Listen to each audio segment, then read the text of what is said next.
Beleza, minha gente, olha só. Fizemos um primeiro vídeo falando sobre a indução eletromagnética, onde nós tínhamos um condutor cortando as linhas de campo magnético. Esse condutor cortando as linhas de campo magnético, dentro desse condutor, a força magnética promovia uma separação de cargas, fazendo com que um lado do condutor ficasse positivo e o outro extremo ficasse negativo, criando uma DDP, uma diferença de potencial, e essa diferença de potencial induzida naquele condutor devido à força magnética. Beleza. Bom, e aí nós terminamos falando que, apesar desse exemplo do condutor passando dentro do campo magnético, existiam outros exemplos que, do ponto de vista prático, eles eram até mais interessantes do que aquele que a gente mostrou ali. Tá? Então, pessoal, o que nós vamos fazer? Nós vamos pensar, por exemplo, lembra que nós falamos sobre isso, que Michael Faraday verificou que existem várias situações nas quais observa o aparecimento de uma força eletromotriz induzida e de uma corrente induzida em um circuito elétrico. Então ele fala, se eu pegar o meu ímã e aproximar da espira, vai ter uma corrente aqui. Se eu afastar, vai ter uma corrente no sentido oposto.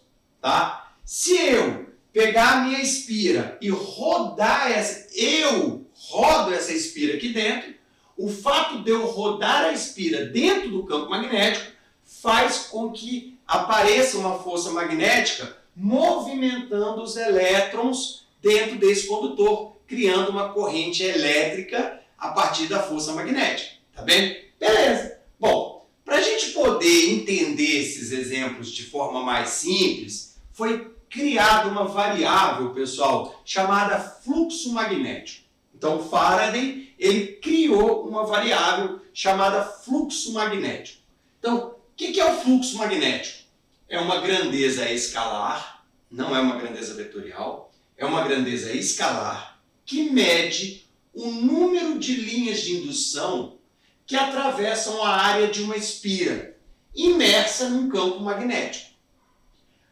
A fórmula matemática do fluxo é essa. Fluxo B vezes A vezes cosseno θ.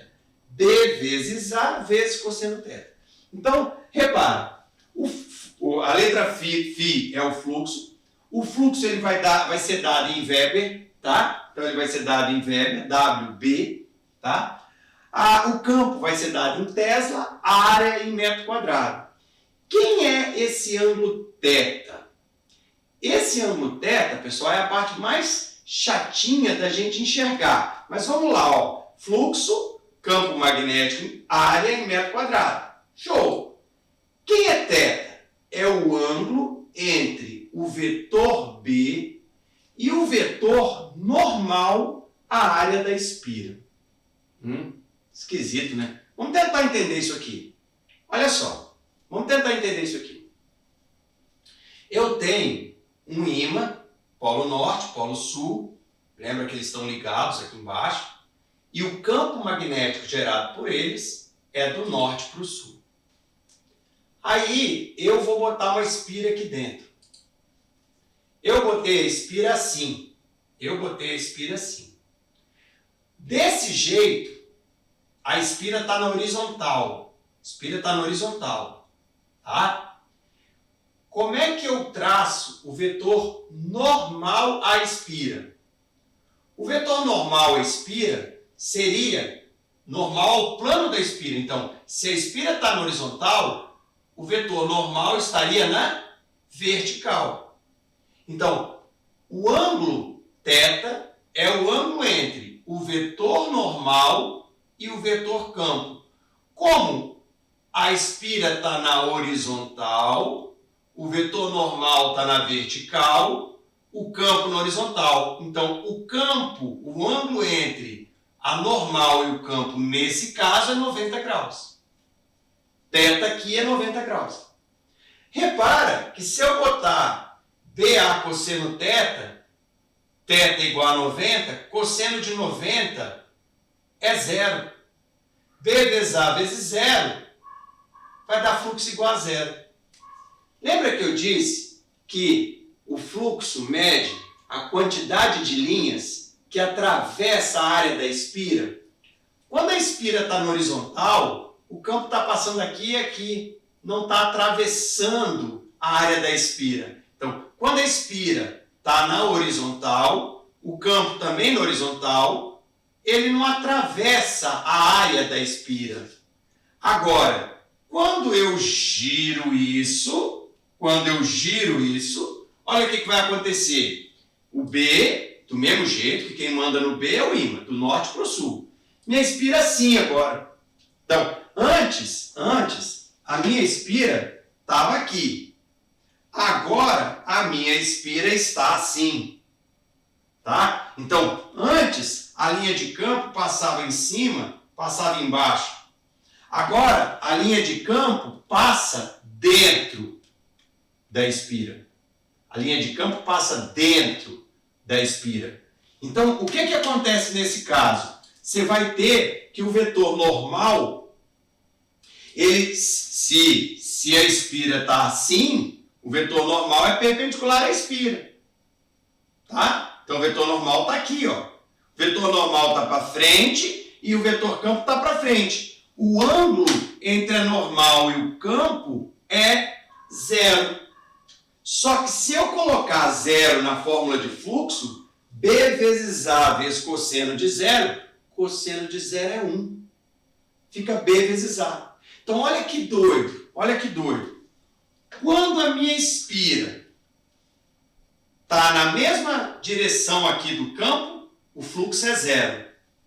Quando a minha espira está perpendicular aqui ao campo, o fluxo é máximo. Então, fluxo zero, fluxo máximo. Aqui as linhas não atravessam a espira, aqui as linhas atravessam o máximo possível a espira. Tá bem?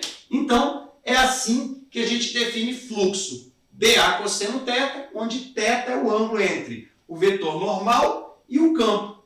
Quando você tem essa posição aqui, fluxo zero.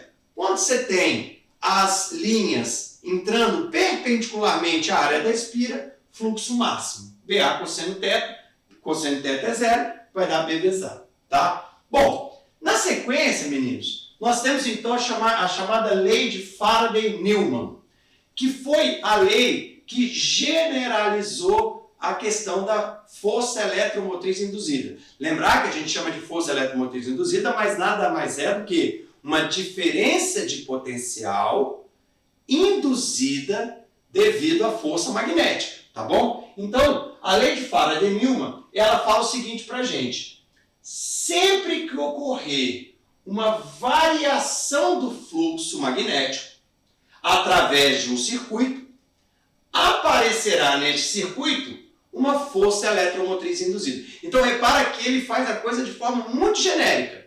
Para que eu tenha uma força eletromotriz induzida, eu vou ter que ter uma variação do fluxo, onde o fluxo é B vezes A vezes cosseno de θ. Então, vamos lá. Olha só que interessante. A variação do fluxo é fluxo final menos fluxo inicial. Tá? Olha só que interessante. Por exemplo, quando eu pego esse ímã e aproximo ele da espira, a quantidade de linhas que vão passar dentro da espira aumenta. Quer dizer, quanto mais perto o ímã tiver, mais forte é o campo magnético. Então, você vai aumentar o campo. Aumentando o campo, o fluxo aumenta. Então, quando se aproxima, aumenta o campo, aumenta o fluxo. Então, você vai ter uma variação do fluxo. Mas se tiver movimento, se tiver parado, não vai ter nada. Porque se tiver parado, não vai ter variação, vai ter o fluxo, mas não vai ter a variação dele. Então, quando aproxima, vai ter o fluxo aumentando. O fluxo aumentando vai dar uma força eletromotriz induzida. Negativa, por sinal, uma DDP negativa.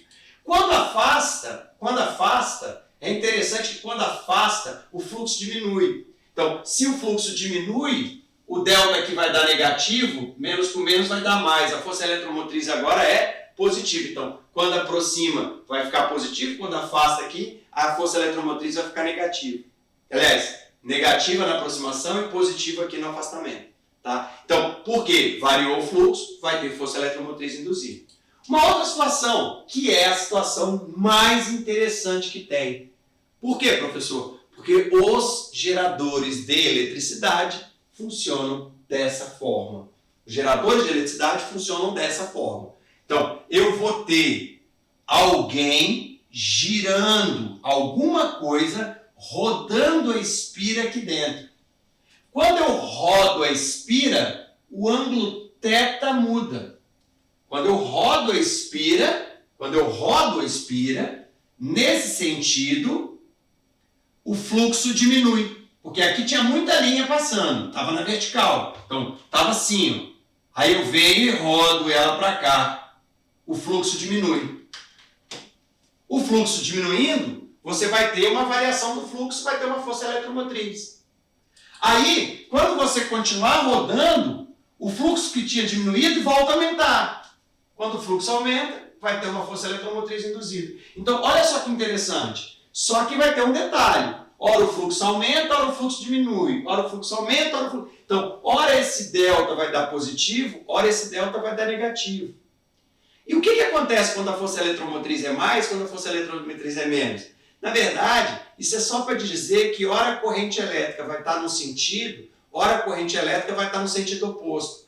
Quando esse negócio fica girando, eu vou gerar uma corrente elétrica, mas não será uma corrente elétrica contínua, será uma corrente elétrica alternada, tá? Porque ora ela vai girar no sentido, ora ela vai girar no sentido oposto, tá? Bom, meninos, outra ainda situação que na prática já não é tão interessante, a mais interessante é aquela anterior ali, seria o seguinte: se eu pegar aquele fio e for descendo o fio aqui, ó, sem perder o contato, tá? Sem perder o contato, eu vou descendo esse fio aqui.